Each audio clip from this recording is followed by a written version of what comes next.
विश्रामपुर नगर परिषद की मासिक बोर्ड बैठक शनिवार को नगर परिषद कार्यालय के सभागार में अध्यक्ष गीता देवी की अध्यक्षता में हुई। बैठक में शहर के विकास, नागरिक सुविधाओं के विस्तार और लंबित योजनाओं को गति देने को लेकर कई महत्वपूर्ण मुद्दों पर गंभीरता से चर्चा हुई। कार्यपालक पदाधिकारी जयपाल सिंह ने बैठक का संचालन किया। बैठक की शुरुआत पिछली बोर्ड बैठक में लिए गए निर्णयों के अनुपालन की समीक्षा से हुई। इसके बाद रेहला साप्ताहिक शुक्रवार बाजार की सैरात, 2 शौचालयों के निर्माण, पार्क, वेंडिंग मार्केट और विवाह मंडप के लिए स्थल चयन सहित कई प्रस्तावों पर विचार विमर्श किया गया। नगर परिषद क्षेत्र में चापानल अधिष्ठापन को लेकर भी आवश्यक चर्चा हुई। बैठक में उपाध्यक्ष तारा देवी, सांसद प्रतिनिधि अनुज कुमार पांडेय, विधायक प्रतिनिधि कृष्णकांत यादव, सिटी मैनेजर ओमकार यादव, अर्शी तब्बसुन सहित सभी वार्ड पार्षद, पदाधिकारी एवं कर्मचारी मौजूद रहे। विश्रामपुर नगर परिषद अध्यक्ष गीता देवी ने कहा कि नगर परिषद क्षेत्र के समग्र विकास के लिए योजनाओं को कागजों तक सीमित रखने के बजाय धरातल पर उतारना जरूरी है। जनता की जरूरतों से जुड़े कार्यों को प्राथमिकता देते हुए विकास की गति को तेज करना होगा।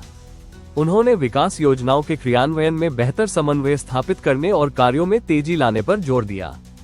कार्यपालक पदाधिकारी जयपाल सिंह ने कहा कि नगर परिषद क्षेत्र में चल रही विकास योजनाओं की नियमित समीक्षा की जा रही है। बोर्ड द्वारा लिए गए निर्णयों को निर्धारित नियम और प्रक्रिया के तहत धरातल पर उतारने का हर संभव प्रयास किया जाएगा। उन्होंने कहा कि जनहित से जुड़े कार्यों को प्राथमिकता दी जाएगी और विकास कार्यों में किसी भी स्तर पर लापरवाही नहीं होने दी जाएगी। सांसद प्रतिनिधि अनुज कुमार पांडेय ने कहा कि नगर परिषद के विकास में जनहित को सर्वोच्च प्राथमिकता मिलनी चाहिए। सड़क, पेयजल, स्वच्छता, बाजार और अन्य नागरिक सुविधाओं से जुड़ी योजनाओं को समयबद्ध तरीके से धरातल पर उतारने की जरूरत है। उन्होंने कहा कि विकास कार्यों की गुणवत्ता से किसी भी स्तर पर समझौता नहीं होना चाहिए। योजनाओं के क्रियान्वयन में पारदर्शिता और जनप्रतिनिधियों व अधिकारियों के बीच बेहतर समन्वय से ही विकास का लाभ आम लोगों तक प्रभावी ढंग से पहुंचाया जा सकता है।